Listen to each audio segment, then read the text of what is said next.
पाकिस्तान को इस बार दुनिया भर के 32 देशों ने डिप्लोमेटिक लेवल पर बड़े झटके दे दिया है और गौर करने वाली बात ये है कि ये 32 के 32 देश पाकिस्तान फ्रेंडली देश हैं। सबसे बड़ा नाम पाकिस्तान के आयरन ब्रदर चाइना का सामने निकल कर आ रहा है। अभी पिछले हफ्ते ये खबर सामने निकलकर आई थी कि पाकिस्तान कश्मीर मुद्दे को लेकर मुस्लिम देशों की एक मीटिंग होस्ट करेगा, जिसकी घोषणा पाकिस्तानी फॉरेन मिनिस्टर ने खुद की थी और कहा था कि अगले साल मार्च 2022 में वो सभी इस्लामिक देश के फॉरेन मिनिस्टर्स को इस मुद्दे पर मीटिंग के लिए बुलाएंगे। साथ में इस कोरोना वायरस ने दुनिया भर की अर्थव्यवस्था को बहुत ही बड़ा धक्का दिया है, जिसमें पाकिस्तान भी शामिल है। वैसे पाकिस्तान की अर्थव्यवस्था की हालत तो पहले से ही बहुत खस्ता चल रही थी, जिसके वजह से वो पहले कभी चाइना, कभी अरब देशों से तो कभी यूरोपियन देशों से लोन और फाइनेंशियल एड मांग रहा होता है। साथ में यूएन के संस्थानों ने कई विदेश मंचों पर और कई मुद्दे होते हैं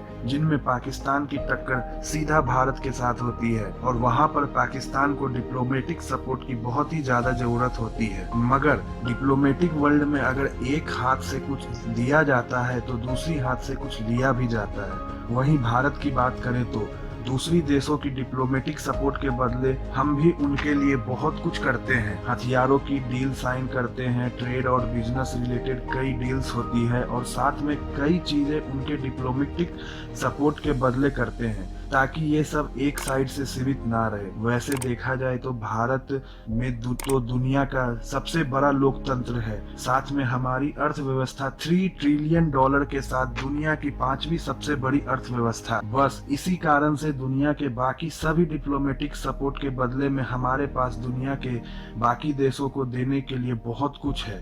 लेकिन जब बात पाकिस्तान की आती है तो उसके पास तो अपने देश के लोगों को देने के लिए कुछ भी नहीं है, फिर दुनिया के बाकी देश को बेनिफिट देना दूर की बात है। साथ में पाकिस्तानी डिप्लोमेटिक्स एक्टिवली काम नहीं कर पाते हैं जितना एक्टिवली भारत के डिप्लोमेट्स कर पाते हैं, और ये चीज पाकिस्तानी पीएम इमरान खान ने खुद ही कबूली थी। मगर इस बार पाकिस्तान ने बाकी देशों के साथ अच्छे डिप्लोमेटिक संबंध स्थापित करने और उनके समर्थन के लिए मैंगो डिप्लोमेसी का रास्ता चुना था, जिसके तहत उसने दुनिया के 32 देशों को तोहफे में आम की कई तरह की क्वालिटी दी थी। America, China, Turkey, Bangladesh, Nepal के साथ और कई देश शामिल थे। आम के साथ एक संदेश में ये भी लिखा गया था कि ये भेंट पाकिस्तानी प्रेसिडेंट की तरफ से भेजा गया है, प्यार है। लेकिन अब मीडिया रिपोर्ट्स से ये निकल कर आ रही है कि पाकिस्तान का ये डिप्लोमेटिक मूव पूरी तरह से फेल हो गया है, क्योंकि 32 के 32 देशों ने पाकिस्तान द्वारा भेजे गए मैंगोज वापस भेज दिए हैं। इसमें चाइना और टर्की जैसे देश भी शामिल है, जो पाकिस्तान के आयरन ब्रदर्स हैं। देखा जाए तो ये पाकिस्तान के लिए बहुत बेइज्जती का सबब है। कुछ देशों ने तो पाकिस्तान द्वारा भेजे गए मैंगो रिजेक्ट करने के बाद कोई स्टेटमेंट भी नहीं दी थी, जबकि कुछ देशों ने तो कोरोना वायरस का हवाला देकर इसे मना कर दिया। पाकिस्तान अपने इस मैंगो डिप्लोमेसी से इतना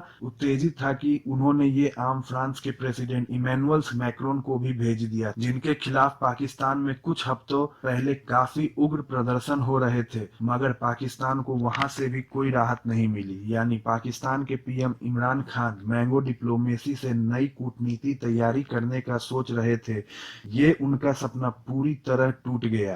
खैर, पाकिस्तान तो इस तरह से अपनी बेइज्जती करवाता ही रहेगा, लेकिन पाकिस्तानी पीएम इमरान खान अगर भारत के पीएम श्री नरेंद्र मोदी जी को ये आम भेजे तो क्या हमें स्वीकार कर लेना चाहिए, हाँ या नहीं? नीचे कमेंट में अपनी राय जरूर बताएं।